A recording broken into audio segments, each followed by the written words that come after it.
Last week at Computex, Kit Guru was introduced to this Fractal Design Mood, a mini ITX case with an unusual name. And in this review I'll be installing this mini ITX motherboard, this SFX power supply, and a 240mm AIO cooler, and also this full-size gaming graphics card. That looks to me like something of a challenge.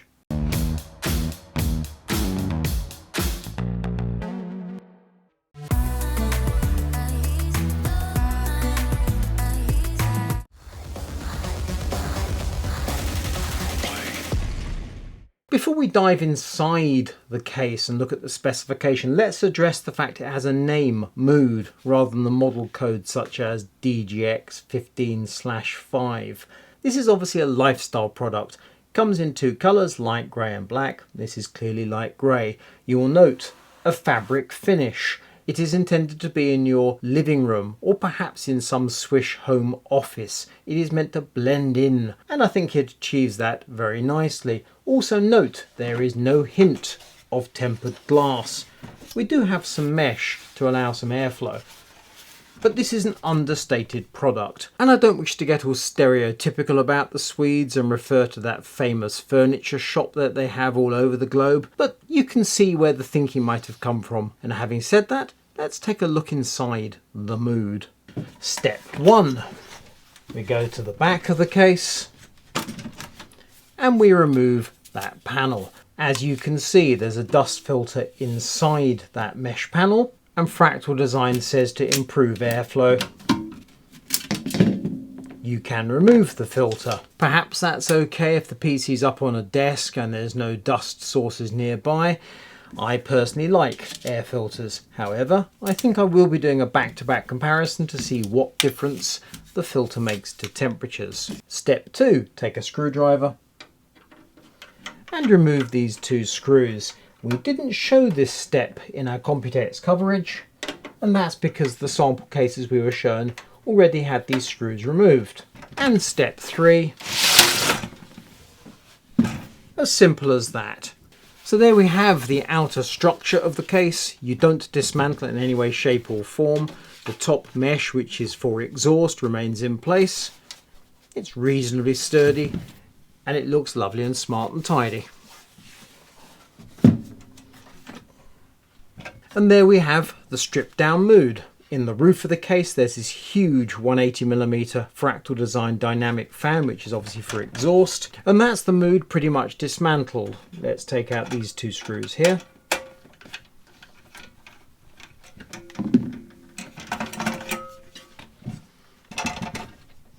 And you can see we have a storage mount there, which in turn can be removed from this bracket.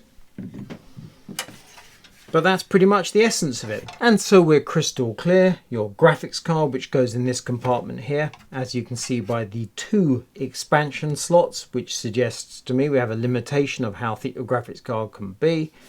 Graphics card is breathing through this panel. Means your CPU cooler is breathing through here. And when I shine a light, you can see there is mesh on the inner surface.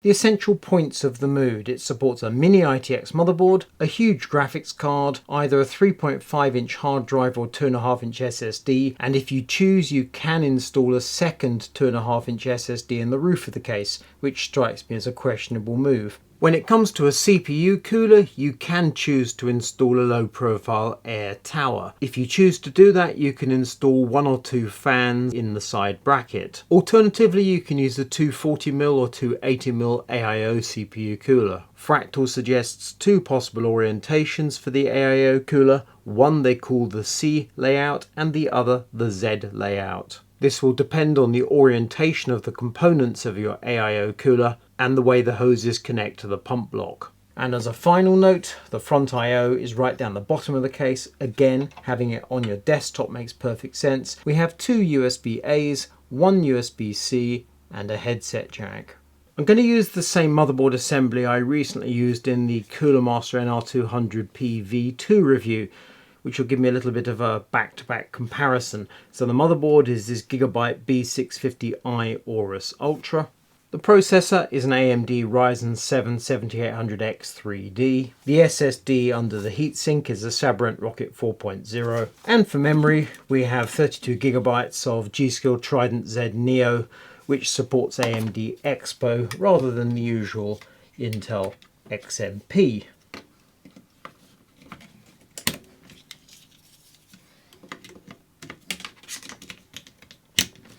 That memory, of course, is DDR5 and it's rated at 6000 mega transfers. And then we install the motherboard assembly in the case.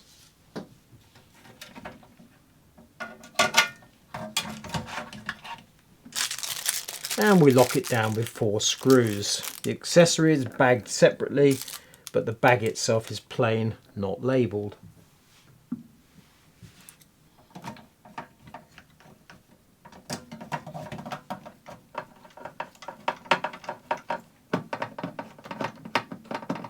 And even though I'm working in an entirely unnatural way with the case stood upright and reaching around, loads of access, nice and easy.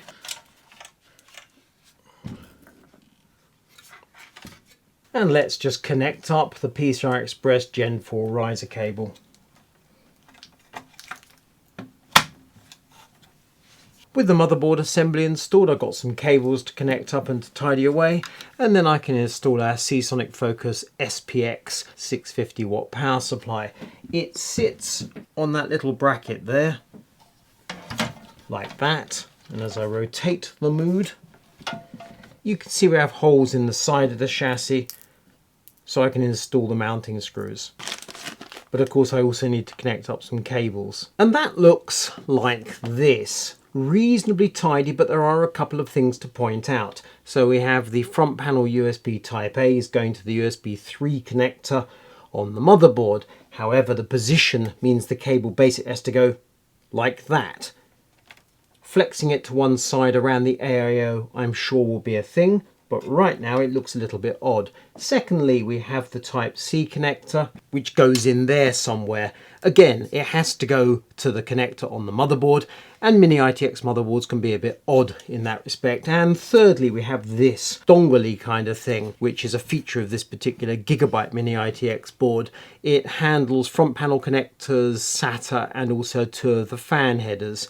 There's only 1 fan header native on the motherboard. To add a second and a third, I need to use that dongle-y gizmo. And it's also worth pointing out this Seasonic Focus SFX power supply is not ATX3, and that means it doesn't have a 12 volt high power connector. So I've got this adapter in place that connects from PCI Express cables to 12 volt high power, ready for the graphics card. So there's a bit of extra bulk going on there. And also, I have not yet connected the front panel audio. The reason for that is on this particular Gigabyte, you have to remove this heatsink over the SSD, connect the audio, and then put the heatsink back. And that means at the moment the cable will be in the way when I come to do the AIO installation. It's time for me to install this Fractal Design Lumen S24 CPU cooler. As the name and picture indicate, this is a 240mm AIO with illumination on the pump body.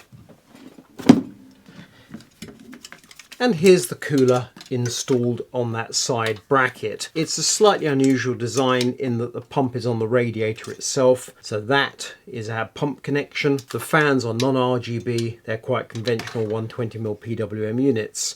And then we have an RGB connection coming from the CPU block. Right, let's install this in the system.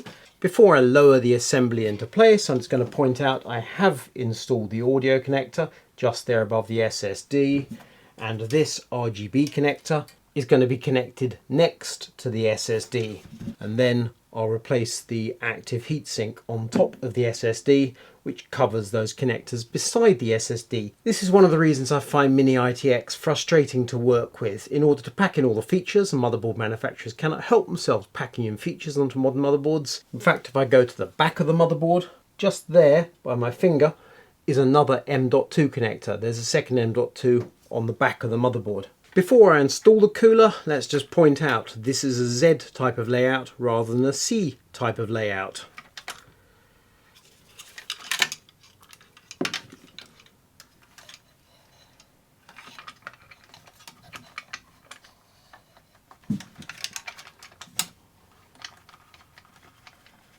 I will say having access through the sides is certainly helping here. I'll also point out I managed to cut my finger at some point in the past few minutes. If you see any blood inside the PC, you'll know where it came from.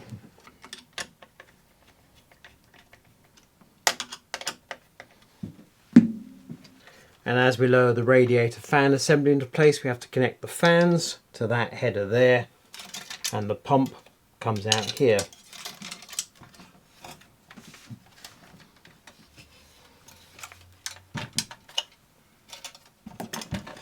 And we screw the bracket in place.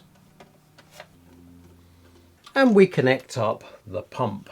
And if you've been keeping count, that's one fan connection for the big 180 on the top. I've got a forked connection going to the two fans on the AIO, and I have pump control, so I've got 3 connections on the motherboard. Mini ITX does not necessarily support that many fans. In this instance, it's a necessity. 4 would have been ideal, and we've still got all the graphics connections to get to. It's a lot of hardware inside a case that is 20 litres in capacity, but now it's time for the graphics card. To make life easy, we remove this bracket on the corner of the Mood, 4 screws,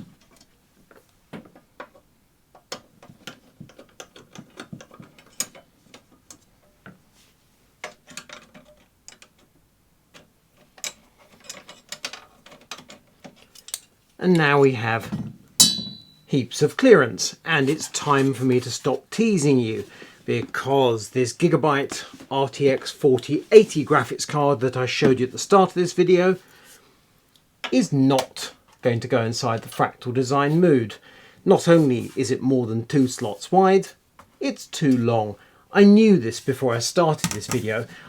It's just my idea of a little joke. The fact is, this is a relatively expensive case. I haven't yet mentioned the price. In the UK, £180 including VAT. It supports a proper cooler. With a combination of SFX, power and Mini ITX these days, you can build a proper gaming PC. However, you cannot install literally any graphics card that you choose. I've had a conversation with James, and the most gamey graphics card that we can come up with that would go inside the Fractal Design Mood is an MSI RTX 4070 Ti Super Slim. That's a proper piece of hardware, costs around £650. So it seems like a perfectly viable choice for the Fractal Design Mood. However, while the 4080 is not an option, I do have 2 graphics cards that are. I'm having to go back a little bit in time. So I have this Radeon RX 6800 XT. That goes in very nicely. I also have this Gigabyte RTX 2080 Super. And that also goes in very nicely. Let's choose the AMD card. That hasn't had an outing for some while. So that has 2 8-pin PCI Express connectors, so I can lose this cabling here, don't need that.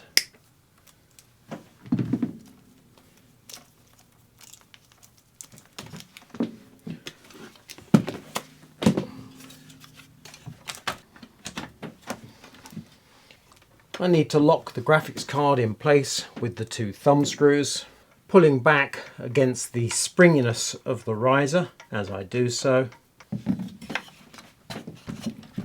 And then we connect the PCI Express power.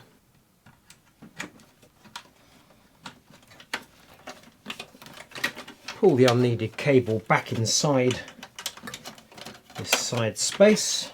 And once I've installed this bracket and used a cable tie or 2, we have a finished PC. And now we can replace the outer cover. Very smart.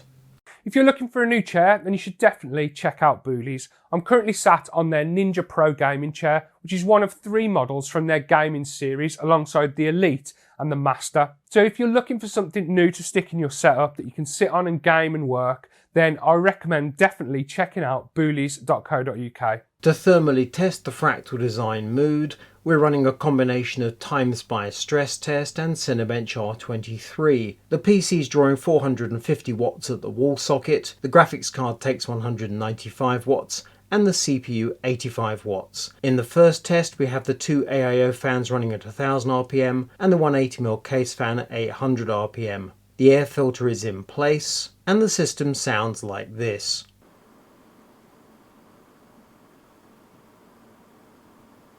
With an ambient of 24 degrees, the CPU is running at 90 degrees and the graphics at 79 degrees. Fractal Design suggests we might remove the dust filter from the cover over the graphics card for improved airflow, so let's try that. Leaving the fans on the same settings, the system sounds like this. A quick back to back, this is with the filter, and this without the filter. Removing the filter has an impact on temperatures. The CPU temperature drops from 90 to 89, the graphics temperature from 79 to 75. For our third test, we replaced the dust filter and ramped the fans to full speed. The AIO fan's now running at 1900 RPM, the 180mm case fan at 1200 RPM, and that sounded like this.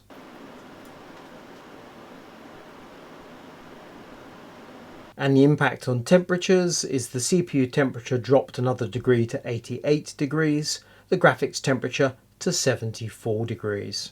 As we reach the end of my review and I come to my conclusions about the Fractal Design Mood, I should probably point out where the cables connect, as I don't think I've done that yet. So here we have the HDMI cable that went off to the monitor that was on my desk earlier. And if I reach around here, lean the system forward, and you can see the cables go underneath. That's reasonably convenient in terms of mouse, keyboard and monitor. Also, when it comes to Wi-Fi, I don't have the antenna attached to this motherboard, and that clearly cannot help range or speed, so you might want to bear that in mind. And so we come to my pros and cons. The first pro, top of the list by a long way, stylish good looks. It's all about the aesthetic, the small footprint, it's going to stand on your desk, the use of fabric. If you don't like the way it looks, walk away. Personally, I like the way it looks a lot. Secondly, the user guide is very good. I can imagine you'll get some newbies building their first PC into this case, and that could be quite tricky.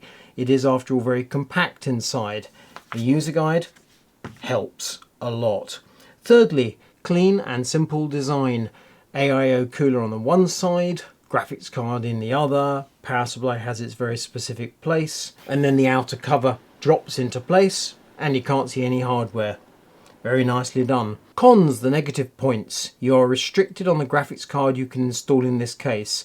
Personally, I would say if you consider that you are restricted by the graphics card, you're putting the wrong hardware inside this case. I think you want it to be nice and quiet. That means relatively low power. If you're going for a 4070, 4080, 4090 and a high-end CPU, I think you might come to regret it. So even though you can build a high-end gaming PC inside the Fractal Design Mood, I'm not so sure that would be the right way to go about things. Secondly, the price is quite high, $180 including VAT for the case with riser. Then again, these days everything's expensive. Graphics cards, processors, storage, memory, operating system, it all adds up. So the price being high, it's a consideration, but it's not the end of the world. And thirdly, you're limited to Mini ITX and SFX power. That of course restricts your choice of components. Again, not a deal breaker, but definitely something you need to consider. Overall, I like it. It's a worth buying. It's an 8 out of 10.